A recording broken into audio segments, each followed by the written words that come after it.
On the third day, God said, "Let the land produce vegetation, seed-bearing plants, and trees that bear fruit, according to their various kinds." And it was so. And God saw that it was good.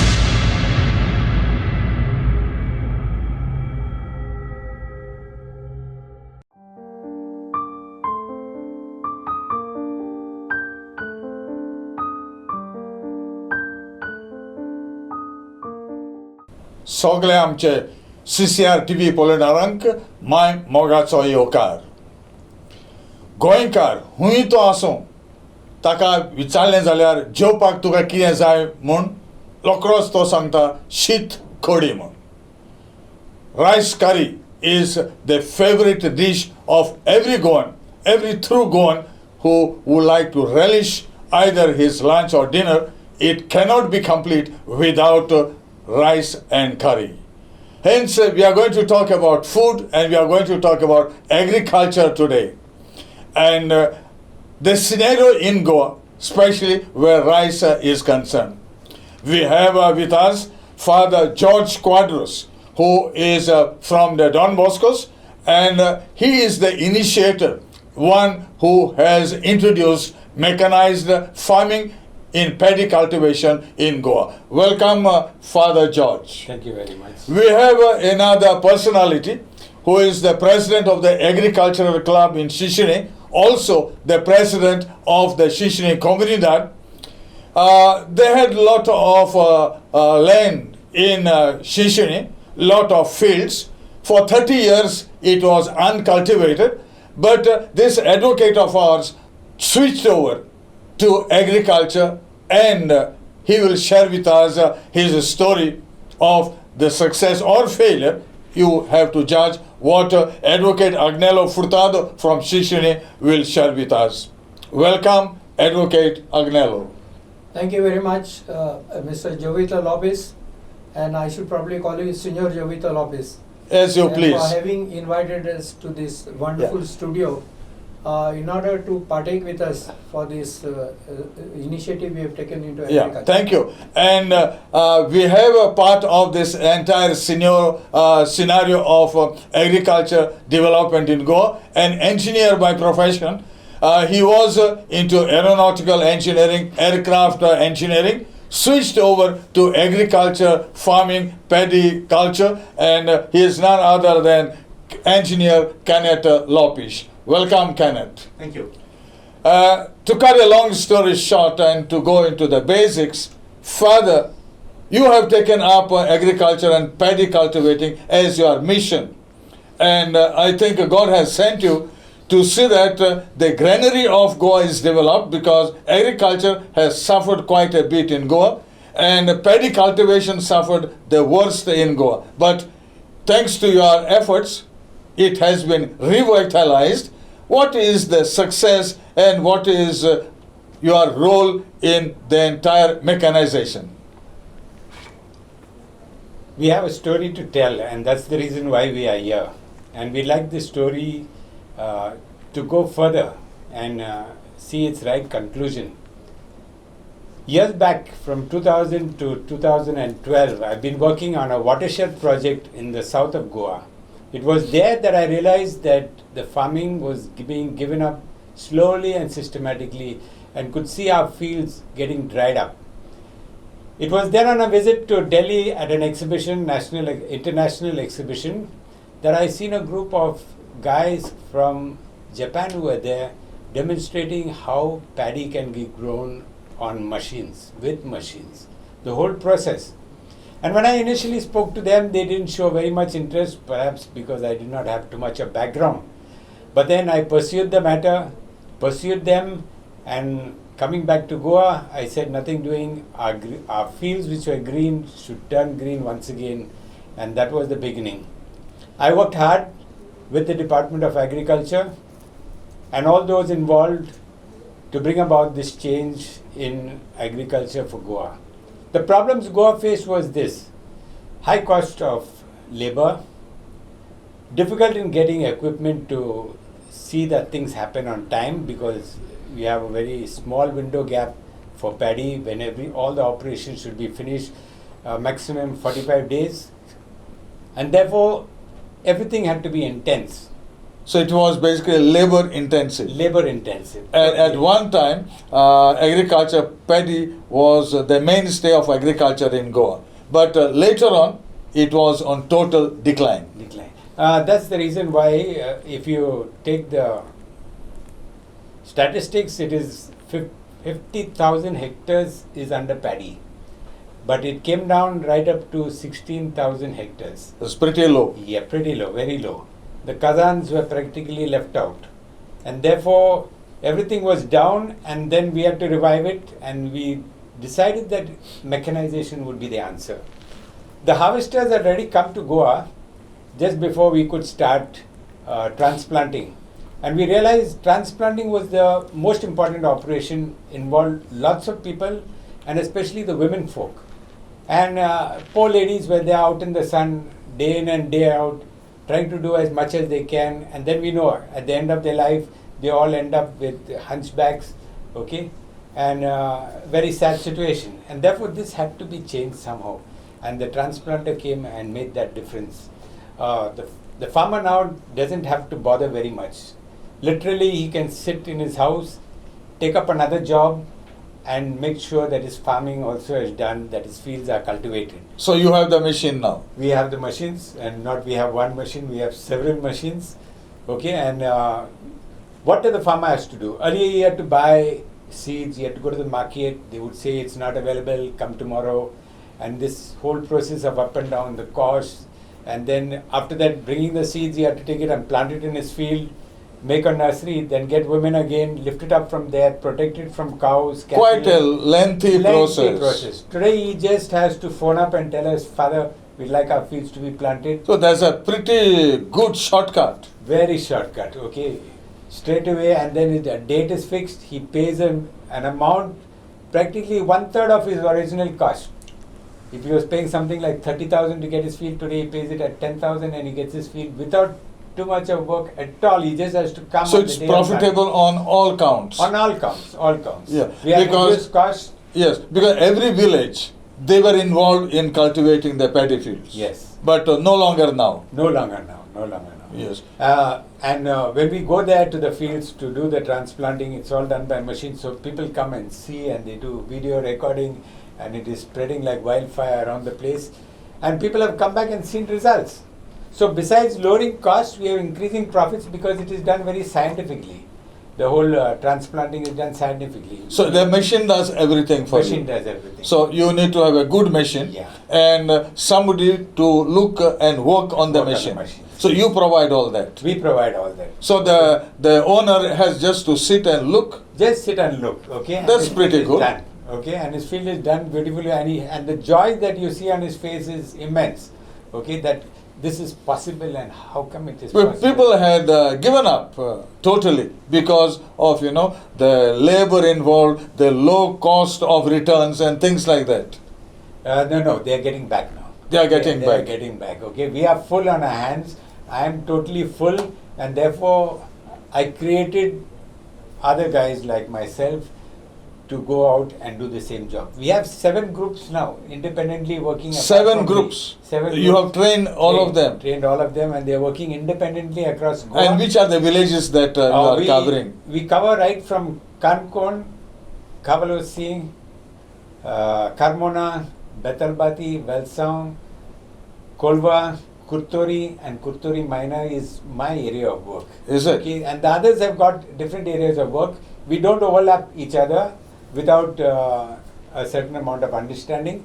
And all these groups which we created, they have a little bit of ethics. Ethics is just this: make sure you give the farmer a good deal. Okay, and at the end of the day, it's a win-win situation for everybody. So the farmers are happy now. Happy, absolutely happy.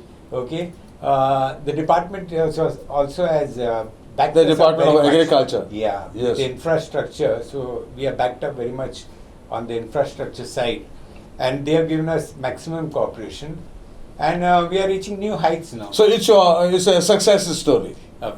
very successful story because our hands are full, and we just have to create more people and more service providers, as we call ourselves, who provide service to the young. So you are to the basically farmers. service providers. Service providers. And you provide A to Z. A to Z. And then we work on WhatsApp groups. We group villages together and we send messages time to time telling them what's to be done on their field, how it's to be done, and all that little helps we offer it on the side. And these groups which we are working, one of the things that we do is we support these groups within each So you other. just don't leave Yeah, them. no. Hand holding is going on, okay, till they are well settled, and all of them are getting well settled and they are doing pretty well. all of What them. made you to get into this new mission of yours? New mission of mine, I think it is a passion. Like somebody has a passion to teach in the school, somebody has a passion to preach. Okay, I had a passion to get into the field and get going, and I think the outcome is not just rice on the table. That is the most important thing, I think, but the outcome is a lot of unity brought about, a lot of dialogue with the youngsters, with the families, and we entered into the field. From the field, we have entered into the house. From the house, we have entered into the heart. So you are part of the happiness of the families. That's it.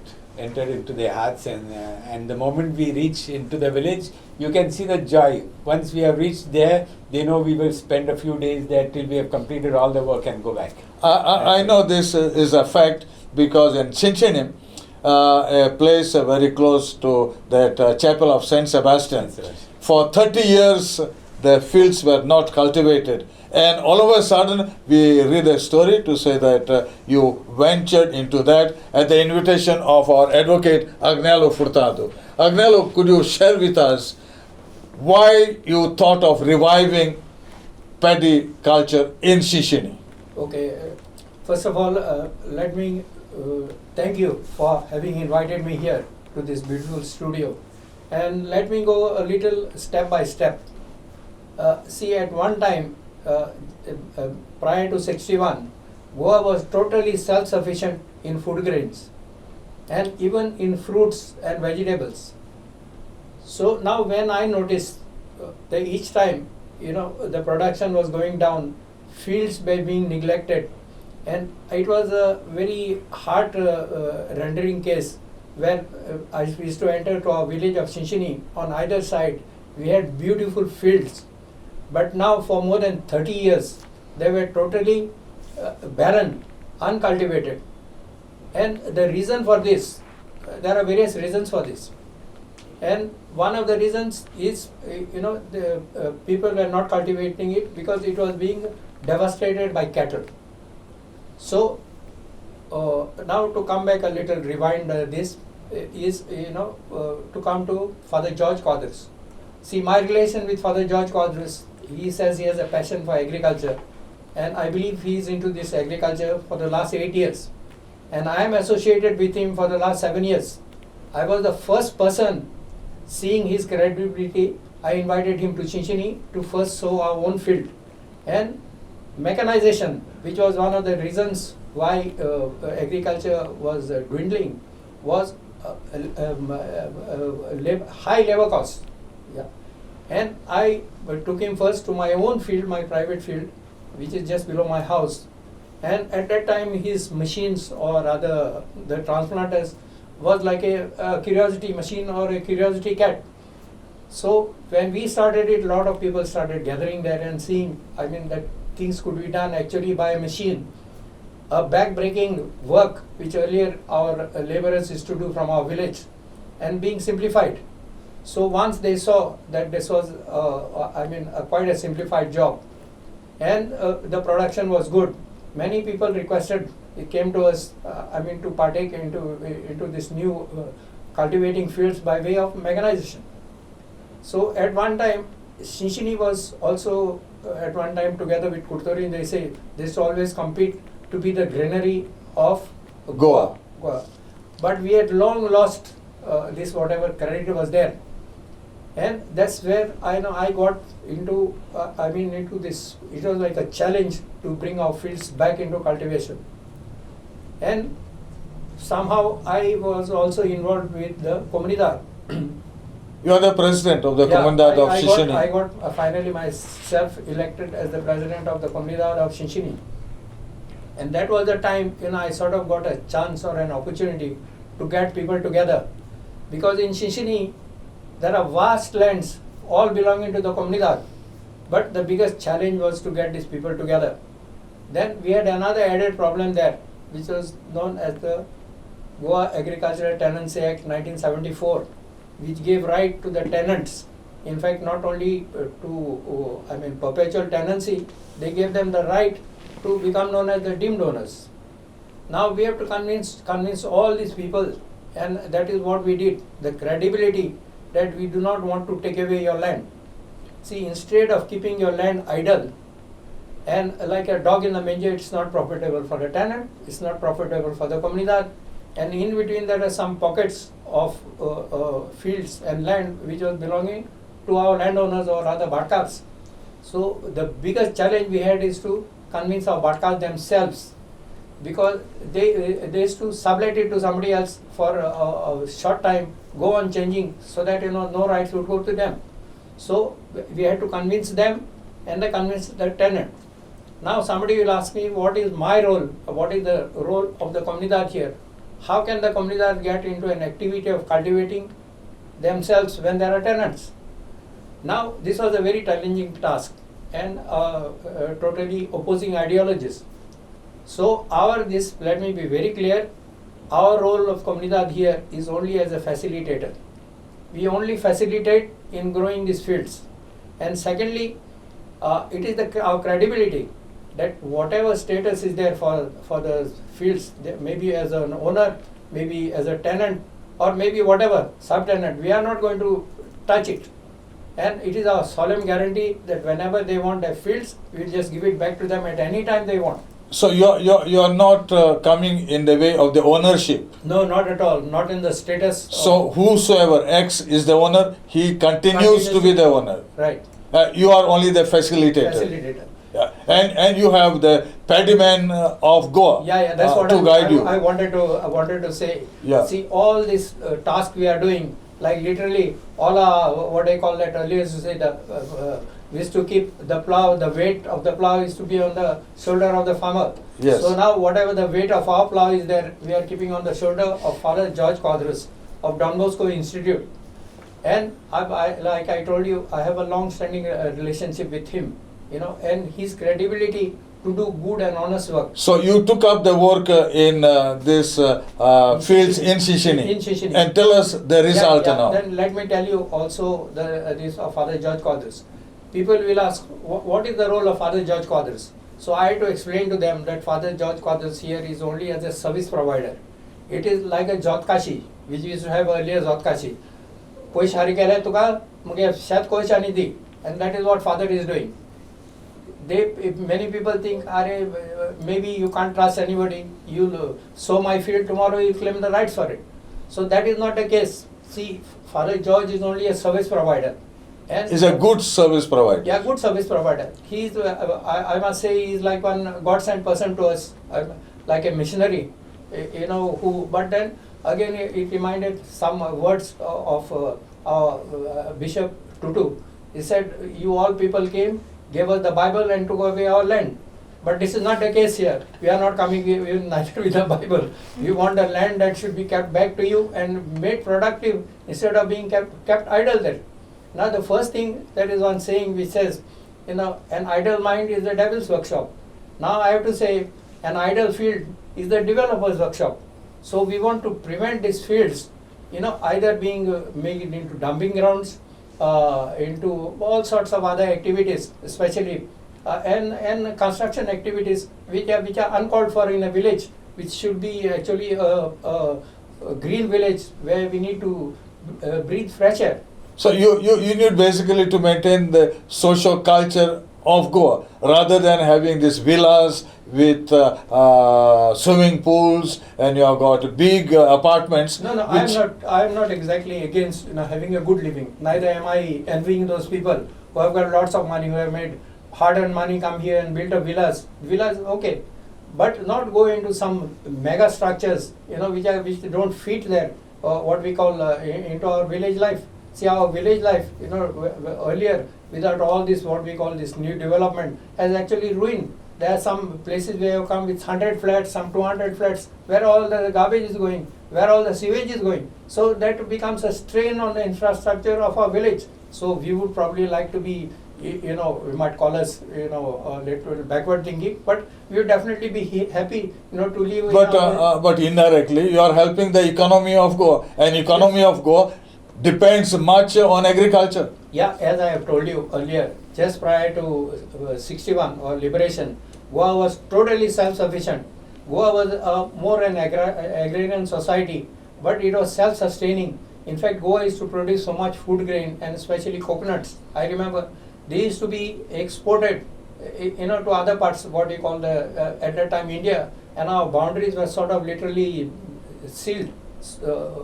But there should be some economics and business going on. And I remember Margaon, that station road was full of what we call negociantes of coconuts.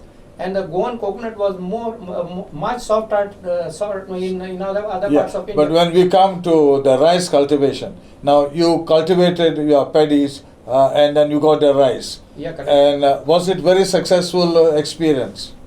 See, it was a very big challenge, because it was in everybody's notion that going to cultivate a field, okay, you would sometimes not even break even. Secondly, what would you do if you go into large scale cultivation? You'd have to sell that paddy at a government, what is known as a procurement rate. Sometimes with all the subsidies, it wouldn't even cross about 21 rupees a kilo. So it was becoming highly unprofitable. But then the solution to this is what? Is mechanization. Mechanization can bring down the costs to a drastic level. Secondly, what we need an expanse of land, huge land, in one place. Like we are like now what we did this experiment, what we did in Digwaman. Most of the land is of the Comunidad of Chinchini, and there have been more than 100 owners there. But the model we have followed, for the simplicity, we have just taken 21 of these members, farmers, to form the Chinchini Agricultural Club, which, there are a lot of, paperwork, formalities all over, but all we done, all these formalities. So you were a facilitator for your own farmers? Yeah, I helped them. Secondly, I must say, I couldn't do this single-handedly. We required the help of the local authorities, and for that matter, we need to thank especially Agriculture Department, then the Water Resources Department. I have to specially mention our Water Resources Minister named Subhash Shirodkar, who came on a visit to Chinchini for a short while, and together with our MLA, Mr. Cruz Silva, I told him, please give me a slot of 10 minutes to bring him to Digwaman. And I brought him to Digwaman, and he was so kind enough, to provide us water from the canal, which was not being used for many, many years. Yes. Yeah. So he told the engineers also, so yeah, maga 15 तारखे पहिल्यांदा ताज्या पयलीं तूं काम start कर. And said and done, on that day, the water was there. And of course, it is due to Father George Quadros' hard work and his Father George Quadros has the expertise needed. Yes, definitely. And he is a hands-on man and a go-getter. And so are all his people who are actually his associates or other. And did you get any youngsters to help you in the process? Definitely, as far as I know, what we call the next gen. See, the next gen here, I have seen Father himself, because when we organized a program there for the exhibition of a drone, there were youngsters very well dressed. Looking something like this of airline crew. And in fact, one of them was actually a pilot of a drone. And I have to single out a few names here. And one of them is Mr. Kenneth Lopes, who is actually an aircraft engineer, worked for 10 years for Jet Airways. And for the love of Goa and for the love of agriculture, he has given up his job and he's dedicated himself totally to this of agriculture under the aegis of Father George Quadros. I think Father George Quadros has been the motivator. Yes. Yeah, and next to him, his associates. I have to also mention Mr. Neville, who is also well qualified, and he's this into a multinational company in oil rigs. So he divides his time between that and the agriculture. So you can see the passion of these people. So if the youngsters are being attracted, there's a bright future for agriculture in Goa. Yeah, that's right. The main thing is what we require is motivation. Motivation. And anybody else that? Yeah. So I have to also mention, sort of the pilot of the drone. So you have got pilots. Yeah, pilot. Okay. And not only just pilot, and his name is Stanley. Okay. Yeah. Though I saw him first fiddling with the controls of this, but the expertise which goes there is as much as you would become an license of an airline pilot. Is it? So yeah, and in fact the cost of getting a license is about 60,000. Okay. Which is not, and there are very few people in the whole of India who have actually been certified to pilot. And pilot a drone. whose idea was this to get in the drone technology? To my knowledge, the driving force is Father George Quadras, and then now his associates, Kenneth, Neville, and Stanley. So Kenneth is here. What made you to venture into all this? Wow, that's a question which has a lot of baggage, I would have to say, behind it. But on behalf of Goenso Shetkar, which we are now called, a lot of credit goes to Neville Lewis, and I'm sure that he would give the credit to his grandmother who got him into the fields as a little boy. So that image stuck in his head, and I believe he always wanted to get back to agriculture. So the plan was always in the future to give back to Goa, and the idea was not to leave any of our fields fallow.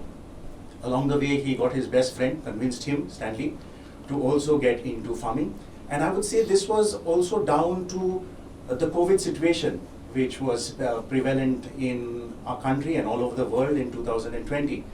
So by virtue of which we were all grounded, we were at home.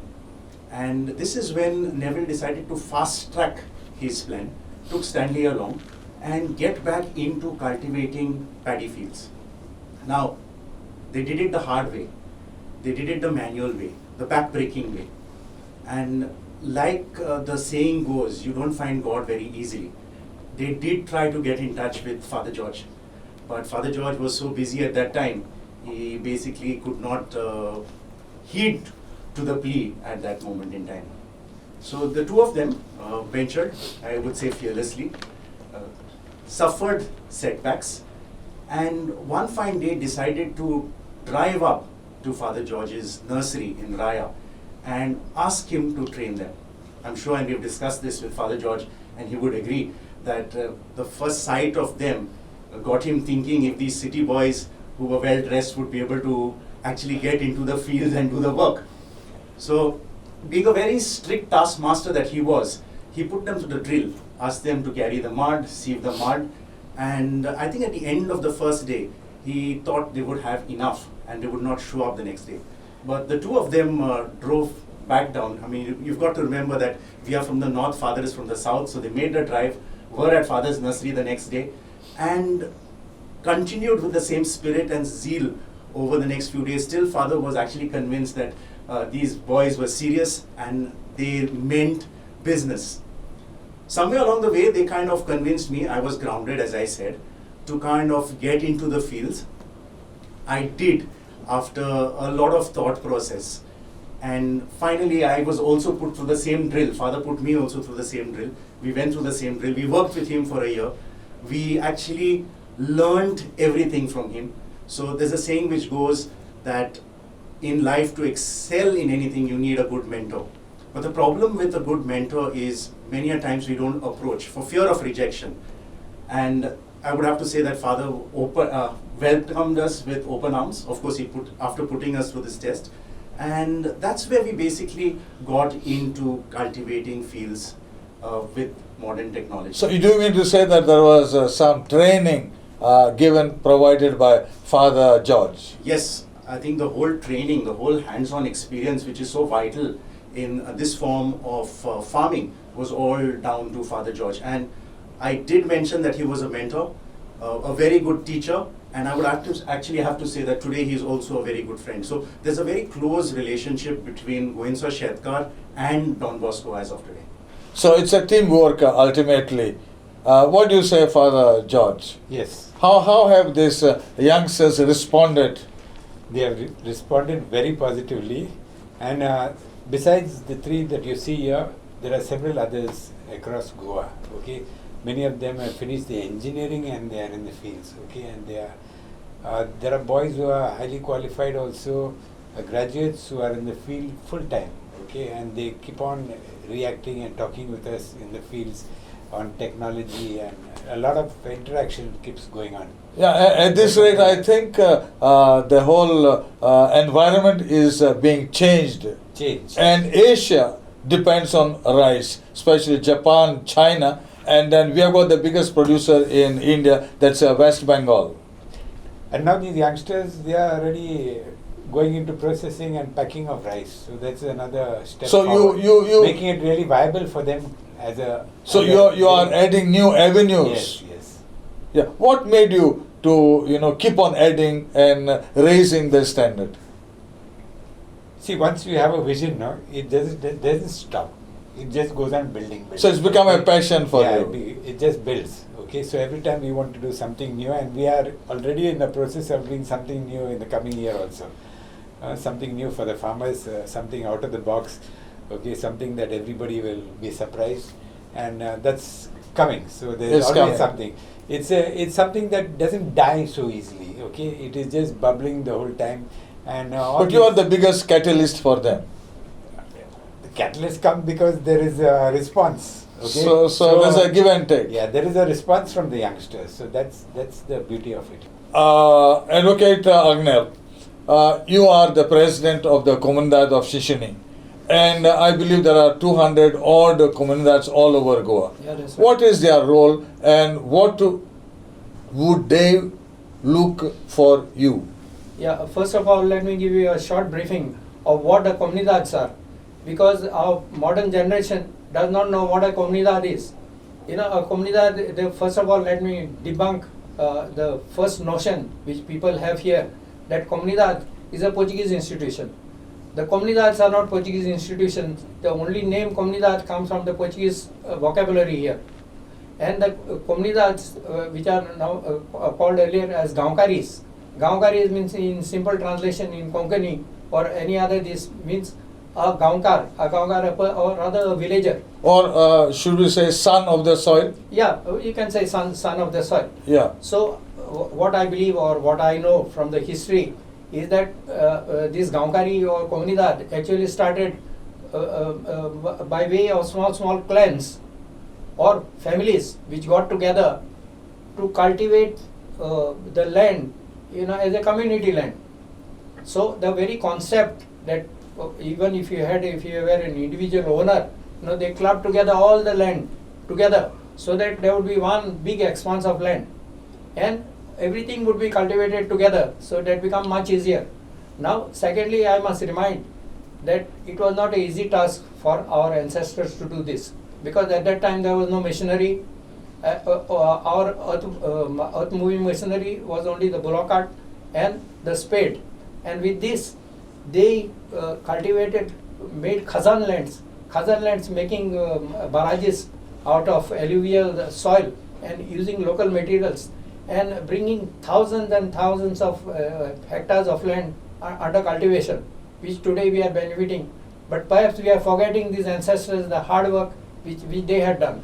Now, coming back to your point, so many of these comunidades are there. Now, as I told you just prior to 61, all the comunidades, sow their fields, means by way every 3 years, they used to lease out. And whosoever is to get a higher bidding, they used to give those fields to them. So no area was ever being left uncultivated. Now there is a problem. I am not going into this year, because this problem of agriculture tenancy 1974 came and gave this perpetual tenancy rights to the tenant, and in addition to that, they called what is known as a deemed owner. So the deemed owner, the tenant could make an application that he wanted to buy the land, and the land was being sold at a ridiculous rate of 40 paisa. Anyway, let us not get into the trivialities of it. Now coming back to the point, I had this to convince all these tenants who are there that, see Baba, we are not going to take away your land at all. See, it is better to cultivate rather than keep it barren or uncultivated. So we have to, first convince them that we are not interested in taking away your land. Whenever you want, we will give it back to you. So, but you are interested in increasing the agricultural produce? In increasing. See, what gave us a little motivation more now is because, see, these fields were uncultivated for the more than 30 years, you said, yes. So at the very first shot, and with the help of our, Wonderman or Paddyman, Father George, at the first round itself, by grace of God, we had a reasonable yield, but we ran into profits. Yes. So this is so it's a profitable. It is profitable. Yes. It is. But at the end of the day, the farmer says, "What am I getting?" Yeah, and this is the reason now we are going across the road to another land which is again was not cultivated so many years, and the cherry on that icing was that it was being cultivated in what you call that the Vineland season, and the production of rice in the Vineland season is much better, much tastier. And now we are targeting not only 1-2 seasons there, and in fact in Digwaman we have for the first time there was a second season which is this Vineland. And Vineland, that we have carried out more experiment also in order to reduce the weeds. We have planted alsandes. Alsandes are some local yes, of ours. yes, yeah. yes. It's again a very good success story. We have planted watermelon there. Where in isolated places we have put muskmelon, etc. As only as a curiosity, this there. But overall, I have to say we are very much happy and glad. And I must say that this could be a model for the other. Yes, you have set an example, and I think all three of you have contributed quite a lot for the development of agriculture in Goa. We thank you for being with CCR TV, Father George Quadros, Advocate Agnello, and Engineer Kenneth. Thank you very much. Thanks for inviting us.